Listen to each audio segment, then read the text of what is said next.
여러분, 지금은 자다가도 깰 때인 줄로 믿습니다. 정말로 늑대 소년 이야기처럼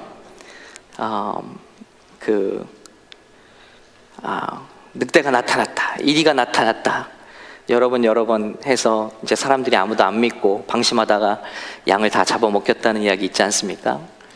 근데 지금이야말로 정말로 우리 성도들이 깰 때인 줄로 믿습니다. 오늘 되어지는 일들을 보면서 다시 한번 여러분께 말씀드리는 건데요,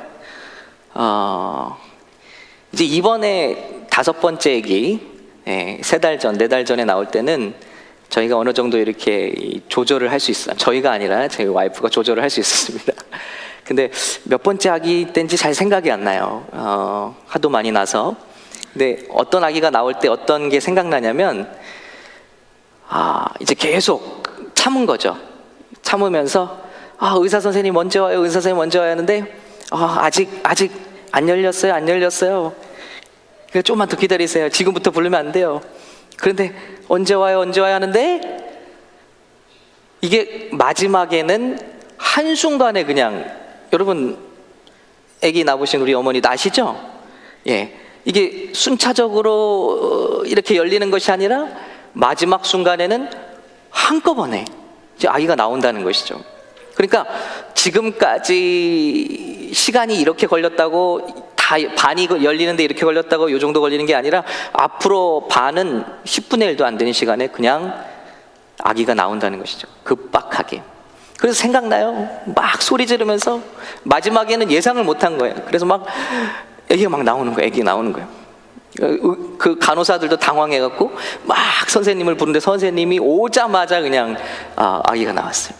그러니까 이거 정확하게 말씀하고 있죠. 데살로니가전서 5장 1절 6절입니다. 형제들아, 때와 시기에 관하여는 너에게 쓸 것이 없음은 주의 날이 밤에 도적같이 이를 줄을 너희 자신이 자세히 알미라. 저희가 평안하다, 안전하다 할 그때에 잉태된 여자에게 해산 고통이 이름과 같이 멸망이 호련히 저에게 이르리니 결단코 피하지 못하리라. 아기 낳는 것처럼 주님이 오시는 마지막은 급박하다는 것입니다. 예상할 수가 없다는 것입니다. 아기가 나올 때를 우리가 예상할 수는 있습니다. 대략 40주 이렇게 생각을 하죠. 그리고 이런 증상을 밟아서 이제 아기가 나옵니다. 마찬가지로 주님이 다시 오실 때도 때와 시는 알 수 없지만 주님은 우리에게 징조를 말씀하셨어요. 여러분 다 아시죠? 망했던 이스라엘이 회복될 것입니다. 누가복음 21장. 이스라엘이 자기 나라를 잃고 다 뿔뿔이 흩어졌는데 짓밟혀서 2000년이 지난 시간 후에 나라가 다시 세워졌습니다. 1948년에. 여러분, 이건 기적이죠. 그런데 그것이 세워진다면 누가복음 21장 24절 말씀과 이어지는 로마서 11장 25절의 말씀대로 이것은 뭘 의미하느냐? 저와 여러분 같은 이방인의 구원의 수가 다 차간다는 것입니다. 왜냐하면 주님의 말씀에 이방인의 수가 차기까지 이스라엘은 짓밟히고 세계로 흩어질 것이라고 그랬거든요. 그런데 그들이 다시 회복된다는 것은 반대로 말하면 우리와 같은 이방인들의 구원의 문이 이제 다 닫혀지고 있다는 거예요. 이루어졌죠? 주님은 말씀하십니다. 곳곳에 영적 혼란이 있을 것이고 거짓 메시아들이 나타날 것이다. 그런 시대에서 우리가 살고 있습니다. 전쟁과 자연재해가 곳곳에서 나타날 것이다. 전쟁의 소식들, rumor of wars, 너에게 들려질 것이다. 처처에서 기근과 지진. 그리고 재밌는 것은요, 이걸 재밌다고 할 수는 없죠. 예수님이 그 당시에 말씀하신 것이 지금 이 시대 우리 가운데 보여지는 거예요. 자, 처처에서 기근과 지진이 일어나는 소식을 우리가 어떻게 알죠? 그 당시 2000년 전에는 자기 근방에 밖에 소식이 알 수가 없잖아요. 근데 예수님 말씀하시기를 마지막 때가 되면 처처에서 그런 전쟁의 소문, 기근과 지진 이런 것들을 너희가 듣게 될 것이라는 거예요. 바로 이 시대를 말하고 있죠. 놀라운 것은 누가복음 21장에는요 이렇게 말씀하고 있습니다. 혹시 말씀 준비됐을까요, 집사님? 예, 우리 같이 읽을까요? 시작. 해와 달과 별들의 징조가 있을 것이다. 땅에서는 민족들이 바다와 파도의 성난 소리에 괴로워하며 혼란스러워할 것이다. 여러분 보세요. 민족들이 첫 번째로 나오는 그 징조가 해와 달과 별들의 징조 중에 그 모든 민족이 알 수 있는 징조가 바다와 파도의 성난 소리, 우리가 지금 듣고 있는 소리들 아닙니까? 하늘의 세력들이 흔들릴 것이니 사람들이 세상에 닥쳐올 일들을 내다보고 너무나 두려워 기절할 것이다. 사람들이 두려워 떤다는 거예요. 닥칠 여러 가지 이런 재해들을 보고 두려워 떤다는 것이죠. 그러나 주님의 말씀이 놀라운 말씀입니다. 그때 사람들은 인자가 구름을 타고 능력과 큰 영광 가운데 오는 것을 보게 될 것이다 그러셨습니다. 그러니까 이때 주님의 지상 재림이 아니라 공중 재림이 있다는 것이죠. 여러분, 지금까지 시대는 어느 한두 가지가 이루어졌는지 모릅니다. 그런데 지금 우리가 살고 있는 이 시대는 이 모든 주님의 예언들이 한꺼번에 지금 다 이루어지고 있는 시대에 우리가 살고 있기 때문에 우리는 지금 자다가도 깨어야 한다는 것입니다. 제가 그런 부담을 안고 이번 집회 주제를 이렇게 잡게 되었습니다. 주님 말씀하시죠? 계시록의 첫 번째 이 땅에 부어진 환란의 첫 번째 등장인물은 적그리스도입니다. 적그리스도는 전쟁과 그로 말미암아 모든 죽음과 또 기근을 갖고 오게 될 것이다. 경제 시스템이 무너질 것이다. 디모데후서 3장에는 인간성이 무너지고 불법이 성행할 것이다. 지금 그런 일들이 일어나고 있잖아요. 여러분 텔레비전 뉴스를 보세요. 인터넷 뉴스를 보세요. 정말 눈 뜨고 볼 수 없는 그런 일들이 매일매일 쏟아지고 있습니다. 복음이, 그리고 중요한 것은 복음이 땅끝까지 전파될 것이다 하는 것이죠. 복음이 땅끝까지. 그러려면 아직은 멀었어요. 아직 선교사님들이 안 간 곳이 많거든요. 그들이 말씀을 들어야지 세상 끝이 오니까 우리가 아직은 시간이 있습니다. 정말 그럴까? 저는 여기 퀘스천이 있습니다. 왜냐하면 우리 교회에서 비유 시리즈를 하면서 말씀을 나눴지만 지옥에 간 부자가 있어요. 근데 지옥에 간 부자가 아브라함에게 부탁하죠. 그리고 주님께 부탁하죠. 제발 그 천국에 있는 나사로를 다시 세상에 보내서 내 가족들이 이 지옥에 오지 않게 해달라고. 근데 주님 뭐라 말씀하시죠? 일단은 죽었던 자를 보내시지도 않습니다. 그러나 이미 모세와 선지자들을 보냈는데 믿지 않았다는 거예요. 나사로를 살려서 보낸다 할지라도 저 사람들은 믿지 않을 거다. 근데 이 말씀 끝에, 이 말씀 다음에 예수님은 너무나 멋있게도 나사로라는 사람을 실제로 살리시잖아요. 죽었던 나사로를. 아닌 게 아니라, 아니 죽었던 3일이나 나흘이나 지났던 그 시체 썩어가는 그 나사로를 예수님이 살려서 보내셨는데 사람들이 믿던가요? 이로 말미암아 많은 유대인들이 믿었다고 했는데 바리새인과 서기관들은 여전히 믿지 않고 예수를 그때부터 죽이려고 작정했다 그랬습니다. 그러니까 이 말씀이 우리에게 주시는 의미는 뭐냐면 우리가 몰라서 더 이상 예수를 안 믿지는 않는다는 거예요. 이게 핑계가 될 수는 없다는 거예요. 예수님이 말씀하시기를 자꾸 기적을 보여달라고 하고 자꾸 내가 하나님이라는 사인을 보여달라고 하는데 내 요나의 기적밖에는 이 시대에 더 줄 기적이 없다는 것입니다. 그 기적은 뭡니까? 바로 죽은 지 3일 만에 부활하시는 예수님의 기적, 그보다 더 큰 기적은 없다라는 거예요. 이미 2000년 전에 예수님은 이 땅에 오셔서 우리 죄를 위하여 짊어지시고 십자가에서 죽으신 줄로 믿습니다. 그리고 3일 만에 부활하셔서 살아나셨어요. 여러분 이것은 역사책을 봐도 나오는 얘기고 저는 아직도 기억납니다. 어렸을 적 아버지께서 사주신 위인전을 보면서 예수 위인전이 있어요. 거기 수많은 사람들이, 근데 거기 뭐라고 나오냐면 예수님 분명 더하지도 않고 빼지도 않고 죽었는데 무덤에서 살아나신 모습을 그리고 있어요. 그뿐만이 아닙니다. 수많은 사람들이 보는 앞에서 하늘로 올라가는 모습까지 친절하게 그려놨어요. 여러분 우리가 믿는 예수님은 시나 동화 이야기가 아닌 줄 믿습니다. 이미 역사는 예수님이라는 인물이 로마 역사도 기록하고 있고 유대인 역사도 기록하고 있고, 예수님이라는 자가, 예수님이라는 분이 사람의 몸으로 오셨지만 자기가 하나님이라고 주장했고, 그리고 그것을 죽음과 부활로 증명했으며, 그리고 많은 사람들이 보는 앞에서 하늘로 올리심을 당한 증인들이 있다. 이 성경이 쓰여지는 시기만 해도 수백 명의 주님의 승천하시는 부활과 승천을 본 사람들이 아직도 살아 있었다는 것입니다. 거짓이 아니고 꾸며낸 이야기가 아닙니다. 역사가 기록하고 있고 뉴스가 기록하고 있다는, 더 이상 무슨 증거가 필요하냐는 것이죠. 인터넷이 들어간 곳, 문명이 들어간 곳, 모든 곳에는 예수님의 이야기가 이미 다 들어갔다는 거예요. 그러니까 주님께서 이제 언제 오셔도 우리는 변명할 수 없다는 것입니다. 우리는 생각해야 돼요. 아니, 이 위인전에서 예수라는 분이 죽으시고 사흘 만에 살아나셨다면 이분은 도대체 누구신가라는 의문을 우리에게 들어야 되는데, 더한 증거를 줘도 믿지 않는다는 것입니다.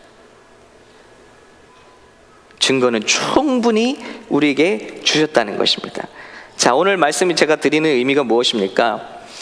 지금이야말로 모든 성도들이 지금 우리 세대에 다시 오실 줄 모르는 주님을 기다리고 깨야 한다는, 이거는요, 믿지 않는 사람들 지금 고백해요. 말세라고 해요, 말세. 그런데 예수님의 말씀을 듣고 알고 믿는 자들이 오늘 준비되지 못한다면 얼마나 불쌍할 것인가. 과연 오늘 주님이 오신다는 마음으로 우리가 마음을 준비하고 있는가? 그럼 우리가, 자, 말세라는 걸 다 압니다. 주님이 오실 날이 가깝다는 걸 다 압니다. 그런데 과연 그렇다면 그날을 준비하는 건 어떻게 준비하는 것이냐에 대해서는 사람마다 다 다른 것 같아요. 어떤 사람은 막연히 두려워하고 있고, 어떤 사람은 뭐 이렇게 해야지, 맨날 교회 와서 기도하고 찬양해야지. 오늘 우리가 나눌 말씀이 어떻게 마지막을 준비할 것인가를 우리에게 잘 말씀해 주고 있습니다. 우리 마태복음 25장 1절부터 13절까지 제가 봉독하겠습니다. 우리 같이 봉독하실까요? 그때에 같이 봉독합니다. 시작. 그때 천국은 마치 등을 들고 신랑을 맞으러 나간 10처녀와 같다 하리니 그 중에 5은 미련하고 5은 슬기 있는지라. 미련한 자들은 등을 가지되 기름을 가지지 아니하고 슬기 있는 자들은 그릇에 기름을 담아 등과 함께 가져갔더니 신랑이 더디움으로 다 졸며 잘새 밤중에 소리가 나되 보라 신랑이로다 맞으러 나오라 하매 이에 그 처녀들이 다 일어나 등을 준비할세 미련한 자들이 슬기 있는 자들에게 이르되 우리 등불이 꺼져가니 너희 기름을 좀 나눠달라 하거늘 슬기 있는 자들이 대답하여 가로되 우리와 너희의 쓰기에 다 부족할까 하노니 차라리 파는 자들에게 가서 너희 쓸 것을 사라 하니 저희가 사러 간 동안에 신랑이 오므로 예비하였던 자들은 함께 혼인잔치에 들어가고 문은 닫힌지라. 그 후에 남은 처녀들이 와서 가로되 주여 주여 우리에게 열어주소서. 대답하여 가로되 진실로 너에게 이르노니 내가 너희를 알지 못하노라 하였느니라. 그런즉 깨어 있으라. 너희는 그 날과 그 시를 알지 못하느니라. 아멘.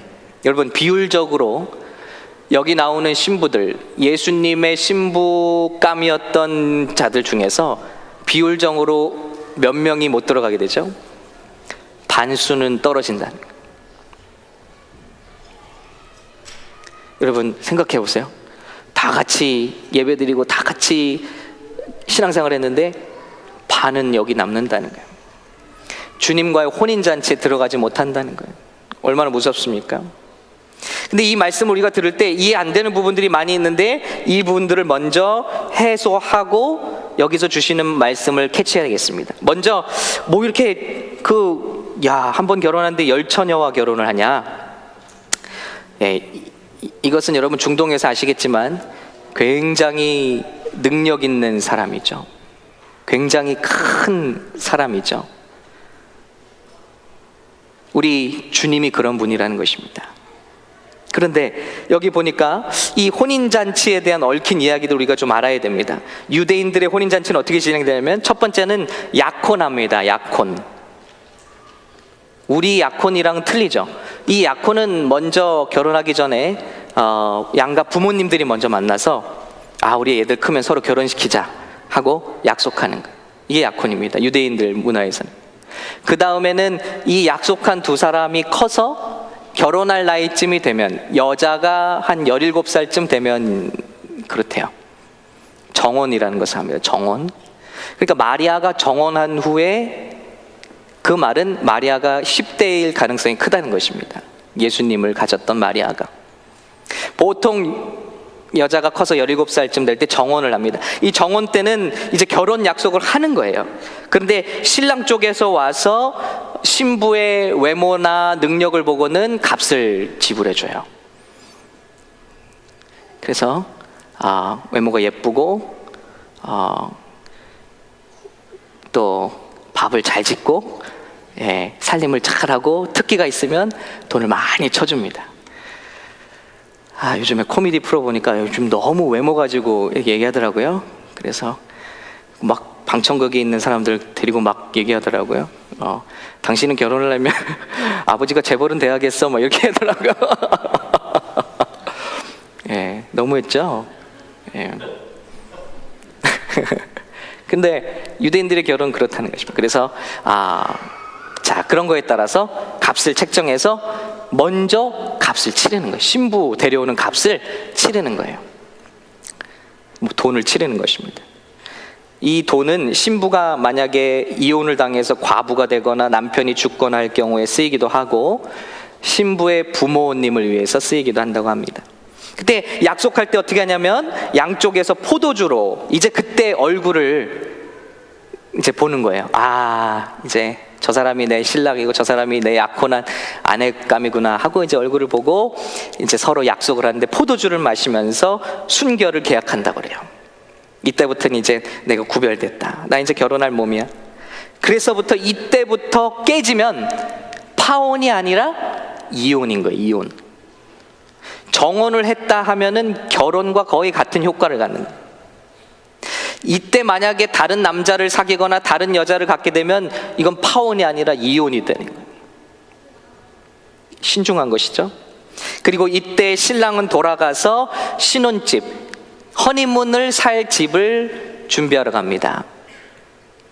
그리고 신부감은 이때부터 베일을 쓰고 나에겐 이제 임자가 있습니다 라는 표현을 하는 거죠. 그리고 자기 결혼식 세마포를 준비하기 시작하는 거예요. 보통 이런 일이 혼인잔치가 있기 1년 전쯤에 한다고 그래요. 그리고 이제 세 번째 드디어 혼인잔치가 있습니다.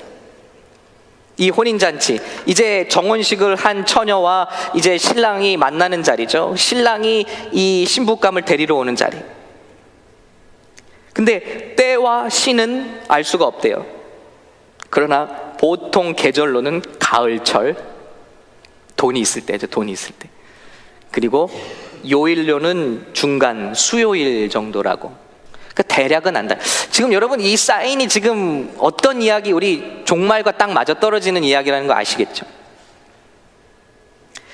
남편은 친구들과 함께 나팔을 불면서 신부를 데리러 온다고 합니다. 빠라바라밤 하면서 데려오는 거예요. 그리고 신부를 만나면 자신이 준비한 맨션으로 데려가서 지금까지 준비했던 그 맨션으로 데려가서 보통 7일 동안 허니문을 거기서 보내는 거예요. 그런데 문제가 있습니다. 이때 이 데려가는데 신부가 순결하지 않으면 여기서 내쳐지고 돌에 맞아 죽거나 버려진다는 것이죠. 남편감이 아주 인격이 좋아서 살려줄 경우에 모든 잔치는 취소된다는 것이죠. 그리고 허니문이 성공적으로 지나고 나면 신랑은 아내를 데리고 자기 고향 마을로 가서 또다시 한 달에 달하는 혼인잔치를 한 후에 이제 드디어 이제 시집으로 가게 되는 것입니다. 그리고 신랑의 집에서 영원히 사는 것이죠. 여러분, 이것이 바로 오늘 말씀의 배경입니다. 예수님은 우리를 구원하시기로 하나님이 우리에게 약속하셨어요. 아담과 하와가 범죄한 순간부터 우리에게 나타나셔서 내 아들 예수 그리스도를 보내겠다 약속하셨습니다. 그가 와서 뱀의 머리를 상할 것이다, 너희를 해방시킬 것이다 약속하셨어요. 약혼하신 것이죠. 그리고 아닌 게 아니라 예수님께서 우리 2000년 전에 이 땅에 나타나셨습니다.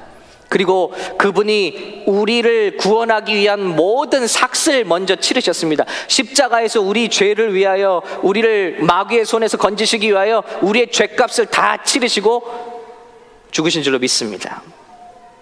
그리고 주님은 부활하시고 승천하셔서 우리에게 뭐라고 말씀하셨죠? 내가 간온히 너희와 함께 거할 처소를 예비하러 간다고 그랬어요. 맨션. 임시 처소입니다. 천국이 아니라 맨션입니다. 그것을 예비하러 간다. 그것이 다 되면 너희를 데리러 올 것이다 말씀하셨습니다. 우리는 그 시기에 지금 살고 있다는 거예요. 그런데 주님께서 우리를 큰 나팔 소리와 함께 우리 이 신부들을 데리러 오시는데 거기에 많은 처녀들, 신부감들이 준비되지 못했더라는 것입니다. 그 이야기인 것입니다. 가혹하게 쫓겨나죠. 여러분, 여기 있는 사람들이 천국에 들어가서 어느 다른 곳으로 가는 것이 아닙니다. 꼭 결혼할 줄 알았던 내가 신랑에게 쫓겨나고 슬피 울며 이를 갈며 있다는 것입니다. 천국 갈 줄 알았던 내가, 구원받을 줄 알았던 내가, 철석같이 믿었던 내가 버림당하고 슬피 이를 갈며 울며 있다는 것입니다. 어떤 일일까요?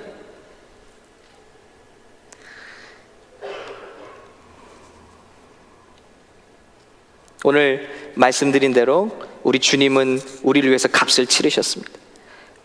우리 값을 이미 치르셨어요. 그래서 믿는 저와 여러분은 이미 내 삶이 아니라 주님의 것을 고백하고 주님의 삶을 살고 있는 것입니다. 그런데 이들은 순결한 신부가 아니에요. 그 신랑이 찾아오는 순간을 기다렸습니다. 겉모양은 기다리는 것 같았지만 이 중에 5명은 등을 준비했지만 기름이 없어요. 이 말이 뭐죠?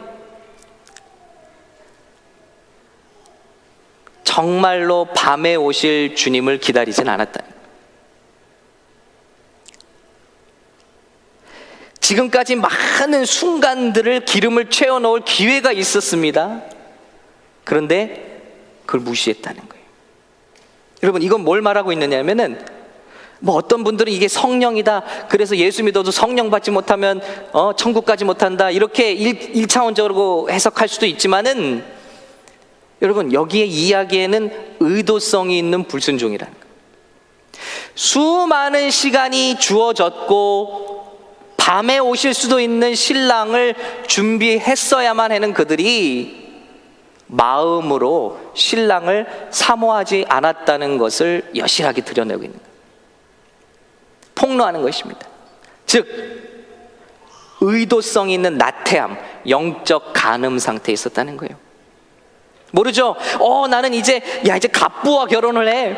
나는 이제 한 번에 10명이나, 얼마나 가쁘겠어요? 얼마나 위대한 사람이겠어요? 그래서 겉모습은 그를 기다리고 있는 것 같은데 모르죠? 그의 속마음은 어떤 남자를 또 연애하고 있는지 모르죠. 왜냐하면 이 남자를 기다리는 마음이 간절하다면 낮에 오시면 어떡할까? 내가 자고 있을 때 오시면 어떡할까? 하는 마음으로 내가 밤에 오신다면 내가 거기 등불을 들고 나가야지.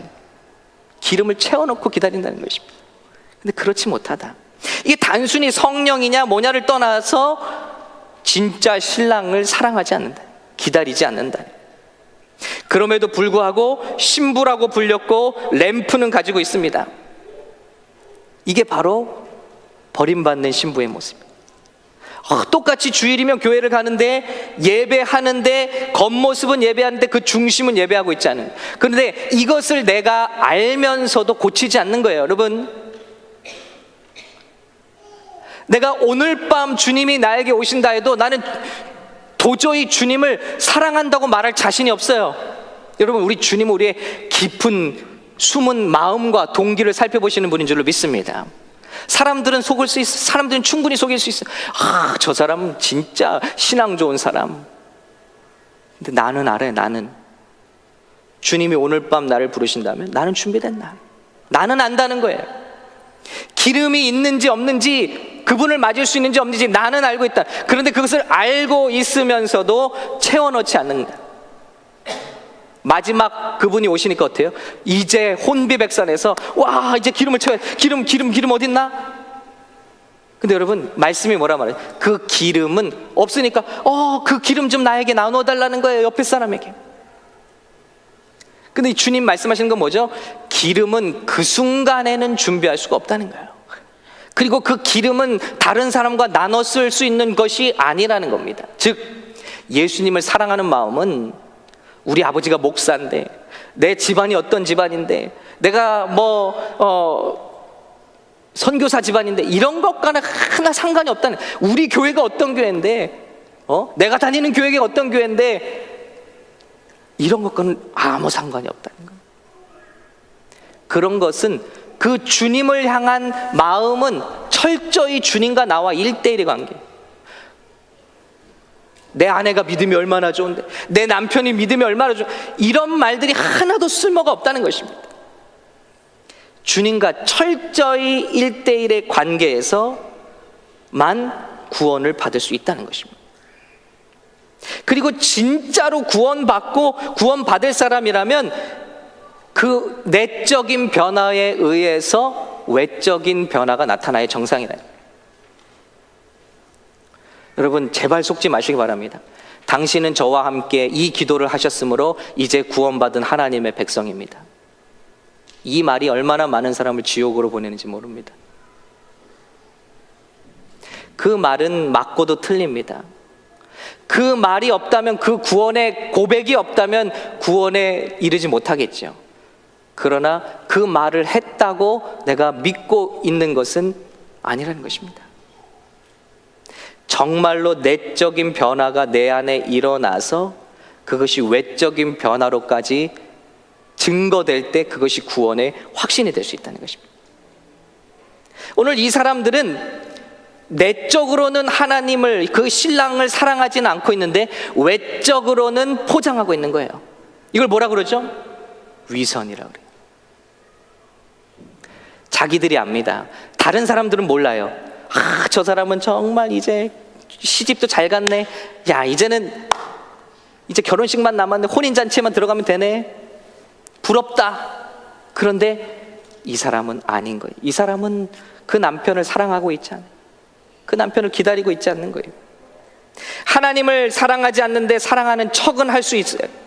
내 중심은 예배하지 않는데 예배하는 척은 할 수 있다는 거예요. 그런데 주님 오시면 그런 거 다 쓸모 없어진다. 기름을 구하려고 발버둥을 치지만 나눠 쓸 수도 없고, 중요한 게 있어요. 주님이 오시면 그때는 늦는다. 자, 주님이 임하십니다. 구름 타고 성도들을 부르시며 임하십니다. 휴거가 일어납니다. 근데 그때서야 주님, 내가 주님 이제 사랑하면 안 돼, 이제. 근데 그때 기름은 그렇게 생겨나는 게 아니에요. 즉, 하나님 사랑하는 마음은, 우리 주님을 기다리는 마음은 그 순간적으로 생겨나는 것이 아니에요. 생겨날 수도 없는 것이고, 주님을 기다리는 지금, 주님이 오시기 전에 우리가 미리 주님을 사모하고 사랑하고 기다리는 마음으로 우리 마음이 채워지고 변화받아야만 한다는 것입니다. 여러분 믿으십니까? 이 마음은 나눠 쓸 수도 없어요. 살 수도 없어요. 없던 마음이 순간적으로 생기는 것도 아니에요. 이것은 우리가 항상 돌보고, 지금입니다. 지금 주님이 언제 오실지 모르는 지금이야말로 우리의 마음을 이렇게 준비해야 될 때. 그럼 어떻게 준비하는 것이 지혜로운 신부가 되는 것일까?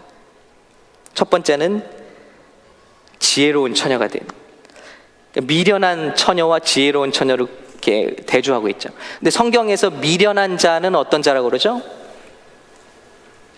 연관지어 생각해보면 성경에서 미련한 자는 하나님이 없다 하는 자라고 그랬어요. IQ가 떨어지거나 공부를 못했거나 이런 사람을 말하는 게 아니라, 성경에서 미련한 자는 하나님이 없다 하는 자. 첫 번째, 우리가 미련한 신부가 되지 않기 위해서는 하나님의 살아계심을 믿고 그분을 만나야 할 줄로 믿습니다. 그리고 두 번째는 그 주님을 만나고 고백하고 인정하는 것을 넘어서서 그분을 사랑하는 신부가 돼야 돼요. 그러기 위해서는 우리와 그분과의 관계를 방해하는 것들을 버려야만 합니다. 누가복음 21장 33절 우리 같이 읽을게요. 하늘과 땅은 시작. 하늘과 땅은 없어져도 내 말은 결코 없어지지 않을 것이다. 너희는 스스로 주의해서 방탕함과 술 취함의 생활의 염려로 너희 마음이 짓눌리지 않게 하라. 뜻밖의 그날이 갑자기 너에게 덫과 같이 닥치지 않게 하라. 그날은 온 땅에 사는 모든 사람들에게 닥칠 것이다. 그러므로 너희는 앞으로 일어날 이 모든 일을 피하고 또 인자 앞에 설 수 있도록 기도하면서 항상 깨어 있으라. 아멘. 여러분, 마지막 때에 대한 은근한 무슨 불안 심리가 많아요. 적그리스도 나타났는데 666이 뭘까? 베리칩이라는 게 나타났대.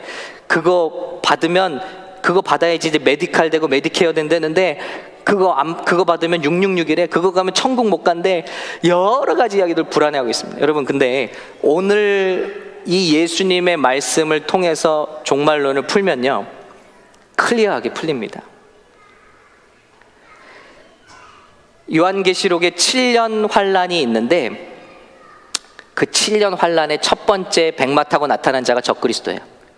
그리고 그가 끌고 오는 게 전쟁과 기근과 죽음과 질병입니다. 이런 순서대로 이제 이 땅이 큰 고통 가운데 들어가요. 그래서 무슨 불꽃이 터지듯이, 분수가 터지듯이, 자, 7인을 떼는 그 환란이 있고, 마지막 7인을 뗄 때 또 7나팔의 재앙이 지구상을 덮습니다. 그리고 그 7나팔의 마지막 나팔이 불려질 때 또 7대접, 그냥 재앙을 붓는. 그래서 처음에는 3분의 1이 인구가 죽고 3분의 1이 지구가 멸망하고 3분의 1이 바다가 멸망한, 나중에는 싹 다 멸망하고 죽어버립니다. 그래서 거기서 사람들이 외치는 장면이 나오는데, 누가 우리를 이 하나님의 진노에서 우리를 건져낼 것인가? 이 날을 줄여달라고 사람들이 굴 속에 들어가고 산 속에 들어가서 간절히 기도한다는 것이죠. 근데 중요한 게 있어요. 이때 교회는 없다는 것입니다. 자, 오늘 말씀과도 보세요. 주님께서 혼인잔치로, 자, 주님이 지금 처소를 예배하러 가셨습니다. 그 처소가 완료되면 우리를 데리러 오시겠다 그랬어요. 예수님이 말씀하시기를 두 사람이 맷돌을 갈다가 한 사람이 올라갈 것이고, 두 사람이 잠을 자다가 한 사람이 데려감을 당하고 한 사람은 남을 것이다. 뭘 말씀하시고 있죠? 어느 곳에서는 일하는 시간에 사람이 올라가고 어느 곳에서는 자는 시간에 사람이 올라간다는 거예요. 온 지구상에서 예수님의 공중재림이 있는데 휴거죠, 휴거. 사도 바울이 이것에 대해서 데살로니가전서에 말씀하시는 것처럼, 낚여 올라가는 것처럼 우리가 순간 변화되어 공중에서 주님을 만날 것이다 그랬습니다. 이게 바로 혼인잔치에 우리가 초대받는 것입니다. 그리고 마치 7일 동안 그 허니문에 들어가는 것처럼 우리는 공중 재림하신 주님과 함께 허니문에 들어가고, 이 땅에는 7년 동안 하나님의 불신에 대한, 하나님의 이 죄에 대한 이 땅의 심판이 드려진다는 것입니다. 그걸 어떻게 알 수 있냐고요? 하나님의 진노의 잔이라고 그랬어요. 근데 저와 여러분은, 예수 믿은 저와 여러분은 무슨 대상인지 아십니까? 전에는 진노의 자녀들이었는데 이제는 주님의 구원받은 하나님의 사랑의 대상이요 신부가 되었다는 것입니다. 이것을 믿으십니까? 그러므로 이 마지막을 정확하게 알고 있고, 그리고 예수님을 사랑하고 사모하는 사람들은 마지막 때의 불안함에 대해서 흔들릴 필요 없어요. 우리는 적그리스도를 기다릴 필요 없어요. 두려워할 필요 없어요. 우리는 신랑 대신 예수님을 바라보고 산다는 것입니다. 이 믿음이 초대교회가 가지고 있던 믿음이에요. 오늘 이 말씀과 같다는 거예요. 그래서 혼인잔치를 끝내고 나면 이제 그 신랑과 함께 다시 고향으로 가서 혼인잔치를 또 갖죠. 이게 천년왕국이죠. 그리고 그것이 끝나고 나면 영원히 신랑의 집에 거하게 되는 것입니다. 새하늘과 새 땅이죠. 그런데 주님의 말씀하십니다. 바로 그날, 여기서 말하는 그날이 누굽니까? 온 세계에 갑자기 온 땅의 모든 사람들에게 갑자기 닥칠 때, 주님이 여기서 말씀하시죠. 21장 36절, 그러므로 너희는 앞으로 일어날 이 모든 일, 예수님께서 누가복음 21장에 얘기했던 그 모든 재앙과 재난을 피하고, 그리고 인자 앞에 설 수 있도록 기도하면서 항상 깨어 있으라 그러셨습니다. 그렇지 않으면 뭐예요? 방탕함과 술 취함과 놀고 먹고 마시는 일, 그리고 생활의 염려, 페이면 어떻게 하지? 돈 어떻게 벌지? 어떻게 집 사지? 어떻게 좋은 차 사지? 여러분, 이것이 우리의 마음을 눌러서 예수님을 향한 이 뜨거운 사랑을 가리지 못하도록 하라는 것입니다. 그런데 이거 언제요? 주님 오실 날 더 가까우면 이 666도 나타나고 이제 적그리스도 나타나면 그때 해도 늦지 않아. 아니요, 여러분. 그것은 주님이 우리 이름을 부르신 후일 수 있다는 것입니다. 그리고 우리에게 말씀하십니다. 디모데후서 3장 1절부터 5절까지 또 읽을까요? 시작. 내가 이것을 알라 말세에 고통하는 때가 이르리니 사람들은 자기를 사랑하며 돈을 사랑하며 자긍하며 교만하며 회방하며 부모를 거역하며 감사치 아니하며 거룩지 아니하며 무정하며 원통함을 풀지 아니하며 참소하며 절제하지 못하며 사나우며 선한 것을 좋아 아니하며 배반하여 팔며 조급하며 자고하며 쾌락 사랑하기를 하나님 사랑하는 것보다 더하며 경건의 모양은 있으나 경건의 능력은 부인하는 자니 이 같은 자들에게서 내가 돌아서라 하는 것입니다. 여러분, 주변에 이런 사람들과 어울리지 말라는 거예요. 이 말이 딱 뭐예요? 경건의 모양은 있어요. 신부라하고 램프도 갖고 있지만 램프를 불 밝힐 수 있는 어떤 신앙의 결정체적인 에센스가 되는 그 주님을 향한 마음은 없다. 주님을 사랑하지 않는다. 여러분, 우리에게 가장 필요한 이런 사람들로부터 돌아서라.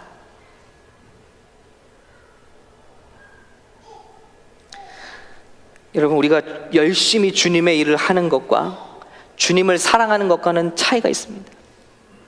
여러분이 주의 봉사를 열심히 하는 것과, 여러분 오늘 파이어 크루스도 마찬가지. 우리 팀원들이 열심히 나와서 여러분들이 이 악기를 다루고 주님을 찬양하는 것과 그 여러분이 주님을 사랑하는 것과는 차이가 있다는 거예요. 얼마나 헌금 생활을 잘하고 열심히 예배하는 것과 주님을 내가 사랑하느냐는 건 차이가 있다는 거예요. 이걸 우리가 알아야 돼요. 계시록 2장 1절 5절 에베소 교회에 주시는 말씀이죠. 우리 다 같이 읽겠습니다. 시작.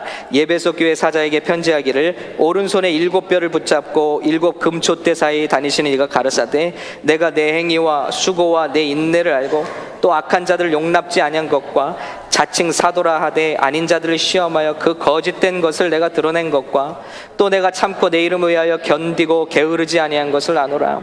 여러분, 얼마나 열심인지 몰라요. 성경 공부해서 이단 밝혀내고 열심히 일하고 게으르지 않고 봉사하고 충성했습니다. 그러나 주님이 말씀하시기를 너는 너의 첫사랑을 버렸다. 그러므로 어떻게 회복할 것이냐? 어디서 떨어진지를 생각하라. 내가 옛날엔 안 그랬는데, 내가 정말 주님을 사랑했는데 어느 순간부턴가 모습뿐인 신앙이 되어버렸다. 그럼 생각하라. Stop! Stop working. 그리고 생각하라는 것입니다. 일은 스탑해도 돼. 우리 마음이 어느 순간부터 주님을 사랑하지 않게 됐는지. 그리고 두 번째는 회개하라는 거예요. 그리고 세 번째는 처음 행위를 다시 가지라. 우리 주님을 너무나 사랑해서 세상에 다른 소리가 들리지 않았던 그 사랑, 주님을 사랑해서 모든 것이라도 다 내어드릴 수 있는 그 사랑, 주님을 너무 사랑해서 만나는 사람마다 그분을 전하지 않고는 배기지 못했던 그 사랑, 그 사랑으로 돌아가라는 것입니다. 만일 그리하지 아니하고 회개치 아니하면 내가 내게 임하여 내 촛대를 그 자리에서 옮기리라. 성전에서 촛대는 무엇의 상징이죠? 성령 하나님의 상징입니다. 유일하게 어두운 성전을 밝히는 촛대가 성령의 역할입니다. 성령을 거두시겠다. 성령을 거두어 버리시면 다윗이 제일 두려웠던 게 뭐죠? 성신을 내게서 거두지 마옵소서. 우린 껍데기만 남는 거예요. 그런데 우리가 주님을 사랑하는 그 사랑을 우리가 버리면, 그 사랑에서 떠나면, 그리고 회개치 아니하고 회복지 아니하면 성령을 내 자리에서 옮기리라. 그래서 우리는 사랑을 회복해야 될 줄로 믿습니다. 오늘 이 밤이 여러분 이제 성령 집회 가다 보니까 뭐 진짜 고침도 받고 병마도 쫓김 나가고 귀신도 쫓겨나가고 이런 능력 우리가 사모하지만요, 여러분 우리가 주님을 향한 사랑을 회복하면 이런 일들은 우리 가운데 자연적으로 일어날 수 있다는 것을 믿으시기 바랍니다. 주님이 원하시는 건 사랑이에요. 주님을 향한 사랑. 그리고 우리 청년들에게 말씀하고 싶은 사명을 찾아야 돼. 사명. 달란트 비유에서 말씀하신 것처럼 주님은 우리의 달란트를 원하세요. 달란트를 회복하기를 원하세요. 달란트는 재능이 아닙니다. 인간이 만든 모든 것이 목적이, 우리가 손으로 만든 것 중에 목적 없는 게 하나도 없어요. 주님께서 우리를 만드실 때 저와 여러분에 반드시 목적이 있는데 그 목적을 찾아야 한다는 거예요. 그래서 인생에 한 번뿐인데 그 위대한 부르심을 위해서 우리가 살아가야 한다는 거예요. 절대 여러분 남이 좋아하는 일, 부모가 원하는 일을 하는 것이 아니라 그 높으신, 나를 어머니의 태 속에서 지으시고 나를 이 땅에 보내신 하나님이 내 인생에 무엇을 원하시는가, 이걸 찾아서 하는 인생이 행복하고 성공하고 하나님께 영광 돌릴 수 있는 인생이 되는 것입니다. 그런 일을 하다가 내가 휴가를 가요. 그건 자는 게 아니에요. 왜냐하면 그 일을 하기 위해서 내가 쉬기 위하여 쉬는 거예요. 그건 자는 거지만 나태한 건 아닙니다. 그런데 내가 오직 이 땅에서 여러분 공부하고 돈 벌고 성공적인 직장 갖기 원하는 게 정말 그냥 잘 살기 위해서라면 여러분이 아무리 열심히 일해도 그것은 하나님 앞에 잠들어 있는 것입니다. 그러나 여러분이 어떤 인생의 목적을 분명히 세웠어요. 하나님의 영광을 위하여, 하나님이 나에게 주신 목적과 뜻을 이루기 위하여 목적을 세우고 달려갑니다. 어떤 사람들은 지금 공부만 하고 있을지도 몰라요. 근데 공부하다가 주님 오시면 어때요? 다미선 교회는 그렇게 하면 안 된다. 흰옷 입고 깨어있는다는 것은 펄펄 뛰며 찬양하며 기다리는 것이다. 그러니까 고3 수험생들 다 집어던지고 거기 가서 뛰고 있잖아요. 아니요. 우리가 비록 공부하다가 우리의 삶의 목적과 방향이 하나님께서 우리에게 주신 것과 맞아떨어지고 있다면 우리가 공부하다가 주님 만나도 주님을 영화롭게 하는 것입니다. 그러나 아무리 세상 사람들 보기에 옳은 일을 한다 할지라도 야, 저 사람 정말 젊은 사람이 젊었을 때 성공했네. 그러나 하나님 보시기에는 주님 오셔서는 뭐라고 하실지 대답해야 된다는 거예요. 너 그거 내가 원한 일이었니? 내가 너에게 부탁한 일이었니? 너는 나와 전혀 상관없는 일을 하지 않았니? 세상 사람들 보기에는 괜찮은 일이지만 뭐 의사 되고 뭐 변호사 되고 법관 되고 괜찮잖아요. 그런데 내가 너에게 부탁한 일이었니? 내가 너에게 맡겨진 은사였니? 너를 위해서 했잖아. 그래서 그래요. 그런 사람들, 아 목사님 바빠요 뭐만 하느라. 뭘 위해서? 그게 주님 앞에서 익스큐즈가 될 건가? 우리가 생각을 해봐야 되겠다는 것입니다. 달란트를 찾아야 돼. 그 하나님의 사명이 뭔가, 그 사명의 모든 것을 걸어도 좋다는 것입니다. 세상 사람들이 손가락질해도 주님이 내게 맡겨주신 사명을 찾았다면 하나님께는 상급받는 인생이 될 줄로 믿습니다. 여러분이 좋아하는 일 하세요. 그게 사명일 경우가 있습니다. 그 확률이 큽니다. 여러분이 잘하는 일을 하세요. 그것이 여러분에게 주신 사명일 수가 있어요. 여러분이 좋아하는 일이 잘하는 일과 맞물려질 때 여러분은 사명을 찾은 확률이 커요. 예를 들어 여러분 노래하기를 좋아해요. 그러나 잘하지는 않아요. 여러분 노래하면 사람들이 막 귀를 막고 괴로워요. 그러면 여러분의 사명은 아닐 수 있어요. 여러분의 재능을 통해서 사람들이 유익함을 얻을 수 있는 것들이 하나님께서 주신 사명일 수 있어요. 나는 설교하는 게 너무 좋아요. 그런데 사람들은 설교하면 다 자요. 그러면 그분의 사명이 아닐 수 있다는 것이죠. 나만 좋아하는 거, 나만 좋아하는 거. 그런데 반드시 있습니다, 여러분. 여러분의 삶 가운데 하나님께서 기회를 주시고 훈련시키고 배우게 하신 것들 중에서 여러분이 좋아하는 것들이 있어요. 그 일을 여러분이 찾을 수 있다면 여러분 정말 성공한 인생.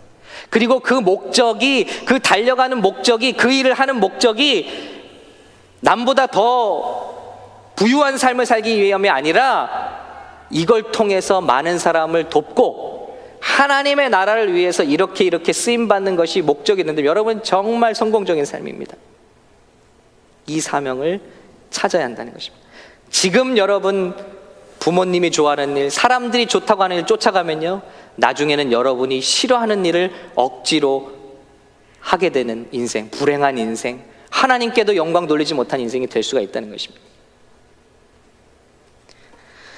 그분께, 그리고 마지막입니다. 자, 아까 말씀드렸죠? 우리와 주님 사이를 방해하는 것 세 가지. 방탕함. 여러분 방탕한 친구들 떠나세요. 그냥 떠나버리세요. 그 친구들 없어도 여러분 살 수 있어요. 술 취함, 술 취하게 사는 사람들 떠나보내세요. 생활의 염려 떠나보내세요. 염려로 바뀌어지는 게 있습니까? 하나도 없습니다. 주님 앞에 간구하세요. 우리의 마음을, 주님을 향한 마음을 빼앗는 것들을 다 버려야 돼요. 두 번째, 열심과 사랑을 구분해서 사랑을 회복하시기 바랍니다. 그래서 예수님 사랑하는 거 식었으면 기도원에 들어갈 때죠. 그때가 기도원 들어갈 때요. 아들이 말을 안 듣는다고 기도원 들어가는 게 아니고요, 이제 승진 남았다고 아니면 무슨 인터뷰 남았다고 기도원 들어가는 게 아니고, 금식하는 게 아니고, 내가 신랑을 뺏기면, 신랑이 누구세요? 예수 그리스도. 금식, 예수님 말씀하셨어요. 너희가 신랑을 뺏기면 금식하라. 내가 있을 때는 금식하지 말라. 여러분, 우리가 금식해야 될 때는 언제입니까? 예수님을 향한 사랑이 예전 같지 않을 때. 주님, 내 기도가 예전 같지 않아요. 내 찬양이 예전 같지 않아요. 내 예전에 찬양하면 눈물이 흐르고 그 십자가의 사랑 은혜에 감사했는데 지금 아무리 찬양 들어도 감동이 없어. 그때가 금식할 때라는, 그때야말로 금식할 때. 더군다나 이때야말로 우리가 금식해야 되는 이유는 주님께서 언제든지 우리의 이름 부르며 다시 오실 수 있기 때문이라는 것입니다. 그때야말로 금식 기도원에 들어갈 때는 속썩이고 아픈 일 때문에 금식하는 게 아니라, 주님, 내 안에 주님의 사랑이 없어서 식어졌습니다. 세 번째, 사명 찾아서 우리 주님이 기뻐하시는 일에 충성하겠습니다. 그리고 마지막, 우리 주님께 나아가야 되겠습니다.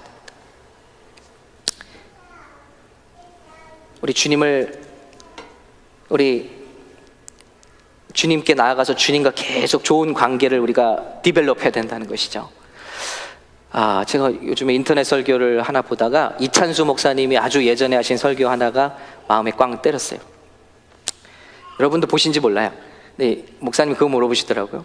청년 이찬수 목사님이 이렇게, 그때 머리 터벙한 스타일, 그때 목사님이 설교하시더라고요. 네, 그렇게 물어보시대요. 여러분, 제가 목사인데 성경의 영향력을 받을 것 같습니까? 19금 잡지의 영향력을 더 받을 것 같습니까? 그랬어요. 그랬더니 그 중에 2명만 목사님이 성경의 영향을 받을 것 같다고 손들을 여러분, 저도 한번 물어볼까요? 안 물어볼래요. 상처받을 것 같아요. 말을 바꿔볼게요. 그때는 19금 잡지고 지금은, 제가 목사인데 이 성경의 영향력을 받을 것 같습니까? 19금 포르노의 영향을 받을 것 같습니까? 근데 목사님 답이 굉장히 통찰력 있는 답이었어요. 목사님 답이 뭔지 아세요?